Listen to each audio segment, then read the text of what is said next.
Have you ever been 100% sure of something only to found out it never actually happened? Have you ever had that eerie feeling that something you clearly remember from your childhood is suddenly way different? Maybe you're one of the many people that know this meme and can clearly hear Morpheus saying these words, except he never actually did. Welcome to the Mandela Effect. The Mandela Effect. I don't know if you've heard about the Mandela Effect. I have, but I don't necessarily totally understand it. Well, the Mandela Effect isn't just a quirky internet phenomenon. It's a look into how our minds and how our memory might not be as reliable as we'd like it to be. The phenomenon is like a collective hallucination where reality seems to have shifted, leaving people confused.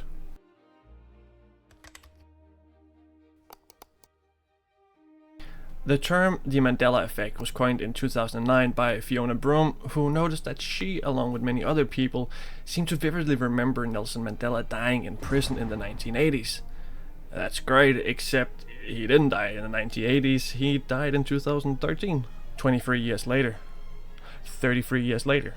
And this is even though people had vivid memories of news coverage, his funeral, speeches about his death decades before it actually happened. And it's not just Mandela. There's countless examples of this. You remember the iconic line, "Luke, I am your father." Yeah, that's great, right? Except the actual line goes, "No, I am your father," which is way lamer. Or how about Snow White? Ever remember the evil queen going, "Mirror, mirror on the wall"? Yeah, except the actual line is, "Magic mirror on the wall." You know the Monopoly man? Does he actually have a monocle? Nope. Right to jail, right away. So why do we picture him with one? Another classic, Curious George. He never had a tail. Even though I can clearly picture him swinging from tree to tree, he never actually had a tail. So why does this happen? Well, there are a few different theories, and this is where it gets really interesting. One explanation is simply these are false memories. Our brains aren't perfect recording devices. They're more like storytellers, piecing together different bits of information to create a narrative.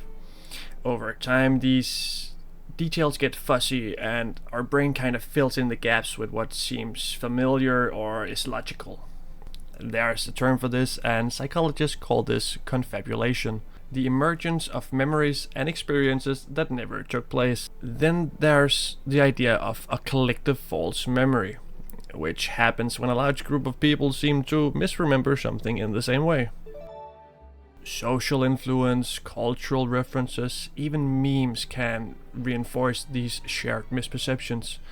And if everyone around you insists the Monopoly man has a monocle, well, your brain might just go along with it. We are constantly bombarded with information, some of it inaccurate, some of it misleading.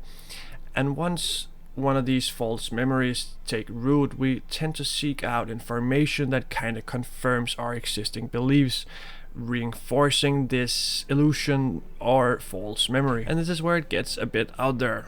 There are those that believe that the Mandela Effect is clear evidence of multiple universes.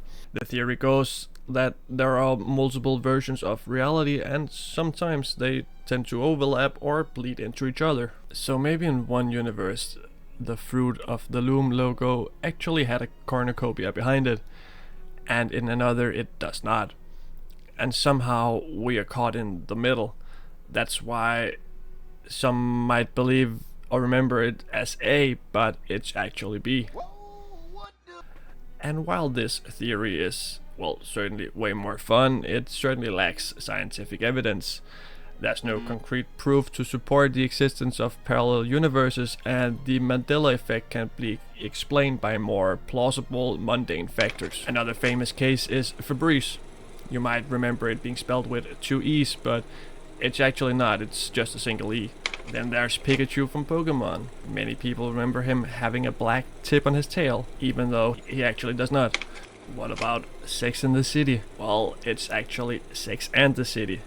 People even remember a 90s movie where Sinbad played a genie, even though no such movie exists. The song from Grease is actually called Greased Lightning, not Grease Lightning.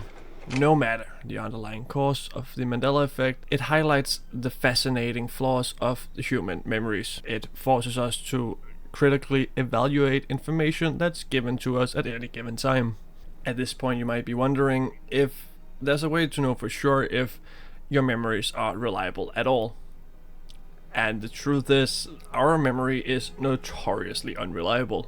Studies have shown that even eyewitness testimonies, which we think are rock solid, are often riddled with errors. Good thing we don't use that for anything important. Our brains are constantly rearranging, editing, and even inventing details to fit the stories that we tell ourselves. And the Mandela Effect is just one more example of how tricky our memory can actually be. So is there a solution? Well, no, not really. But that's the fun part. The Mandela Effect kinda invites us to look at the world with curiosity and a healthy dose of skepticism. It's a reminder that our minds are powerful, but they're not without flaw.